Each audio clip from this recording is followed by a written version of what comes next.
మాజీ ఎమ్మెల్యే వల్లభనేని వంశీకి బెయిల్ వచ్చింది. మీరు మాట్లాడేది నిజమేనా? ఎందుకు వచ్చింది అనుమానం? ఇప్పుడు ఇలాగే అంటారండి, సీన్ క్లైమాక్స్ లో నెరవేర్ చేసి ఆడుకుంటారు. మీ మాటలు నేను నమ్మలేను సార్. మీరు మాట్లాడుతా ఉన్న మాటలు చూస్తా ఉంటే అధ్యక్ష కుక్కతోక ఎప్పుడు వంకరే. సత్యవర్ధన్ కిడ్నాప్ కేసులో వంశీకి బెయిల్ మంజూరు చేసింది న్యాయస్థానం. మరి వంశీ ఈసారైనా బయటకొస్తారా? ఆయన ముందు నుండి 10 అవతారాలని క్లియర్ గా చెప్పారు. ఈ తాత ఎవర్రా? బట్ లో వచ్చిన ఫారెన్ కోల్లా ఉన్నాడు. ఆయన ఎవరు అనుకున్నావు? మా వల్లభనేని వంశీ. ఎట్లా బతికినోళ్ళో ఎంకన్నా ఇట్లెట్లా మీరు రెంకన్నా ఏందిరా ముదిరిపోయిన మునక్కడలా తయారైనాడు. చంద్రబాబు నాయుడు గారి కన్నా గ్లామరస్ గా ఉన్నాడు. ఆడు ఎప్పుడో ముసలాడైపోయాడు సార్. మెయింటెనెన్స్ సరిగలేక అసలు ఇప్పుడు బయటపడి. నమస్కారం సార్. మీరు వెంకట్రావు సార్? వెంకట్రావు మీ హీరోన్ సార్. వెంకట్రావు గారు మీరా? అందమే నాకు ఇంత ఆపద తీసుకొస్తుందని నేను ఎన్నడూ అనుకోలేదు తెలుసా.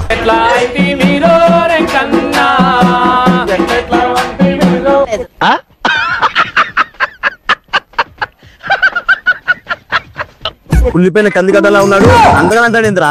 ఈ వృద్ధ పెద్ద మంది చూపించి 10 మంది పిల్లలకి అన్నం తినిపించచ్చు. కరెక్ట్, ఇది కరెక్ట్ గా చెప్పావు.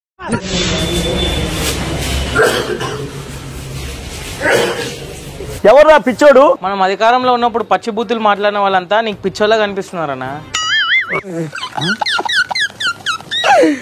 ఆపుకోలేకపోతున్నాను రా. ఎవరు చేసిన కర్మ వారనుభవించగా ఎప్పుడైనా తప్పదన్నా. ఎప్పుడు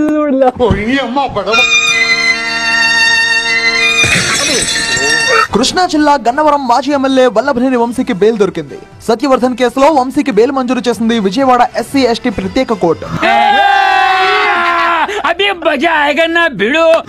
50,000 రూపాయలతో పాటు 2 షూరిటీలు సమర్పించాలని కోర్టు ఆదేశించింది. ఏమంటావు లాయర్ గారండి, మీరేం చెప్తే చెప్తాను లాయర్ గారండి, కానీ ఉరి శిక్ష మాత్రం పడకుండా చేయండి లాయర్ గారండి. ఈ కేసులో వంశీతో పాటు A4 గా గంటా వీర్రాజు, A5 గా రంగా, A8 గా లక్ష్మీపతి, A10 గా వేల్పూర్ వంశీకి కూడా బెయిల్ వచ్చింది.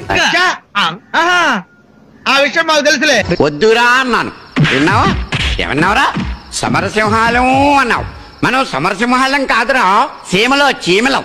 వాడు మాత్రం అందగాళ్ళు ఈ దేశంలో ఆడుంటారు. చూస్తేనే ఆడవాళ్ళు పక్క పోతారు. వాడు ముఖం చూసి. 2 ఏళ్ల క్రితం గన్నవరం టీడీపీ కార్యాలయంపై దాడి కేసులో నిందితుడు సత్యవర్ధన్ ను కిడ్నాప్, దాడి చేశారనే ఆరోపణలతో పోలీసులు వంశీపై కేసు నమోదు చేశారు.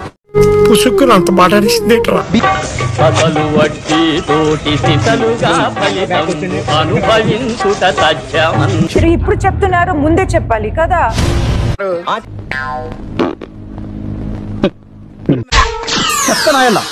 నీ వల్ల కదరా నా జీవితం సంకనాకపోయింది. BNS clause 140 subsection 1, 308, 351 sub clause 3 of SC ST atrocity కేసులను ఫైల్ చేశారు. నేనే బెటర్ రా, కాస్త వెనక ముందు ఆలోచిస్తున్నాను. నువ్వేంట్రా ఏకం గేట్లు ఎత్తేస్తున్నావు? ఏం క్యారెక్టర్ రా బాబు నీది. గత ఫిబ్రవరి 13వ తేదీన హైదరాబాద్ లో వంశీని అదుపులోకి తీసుకుని విజయవాడకు తరలించారు.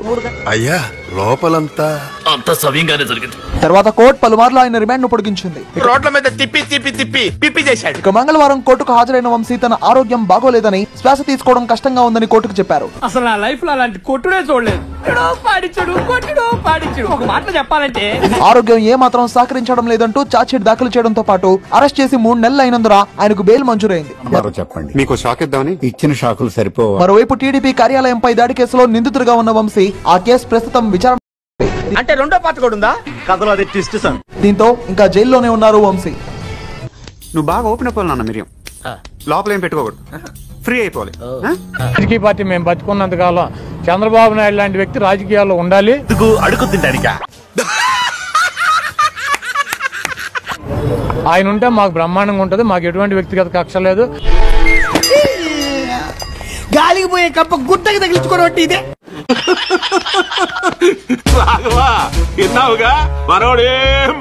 ఫ్లూట్ జింక ముందు ఊదరా బాబు, సింహం ముందు ఓదొద్దని చెబుతాడు. అది వినాలి కదా. వెళ్ళి ఊదాడు, నీళ్లు కోతి ఇమ్మంటే ఇస్తారు. టార్చర్ అయిపోయిందరా నీతో నెల నుంచి. ఎంత ఘోరం జరిగిపోయిందిరా బాబో. ఏం యాక్టింగ్ బ్రో. మా వీడియో మీకు నచ్చినట్టయితే లైక్ చేయండి, షేర్ చేయండి, సబ్స్క్రైబ్ చేయండి. సబ్స్క్రైబ్ కాదు, సబ్స్క్రైబ్ చేయండి, ఏదో చేయండి.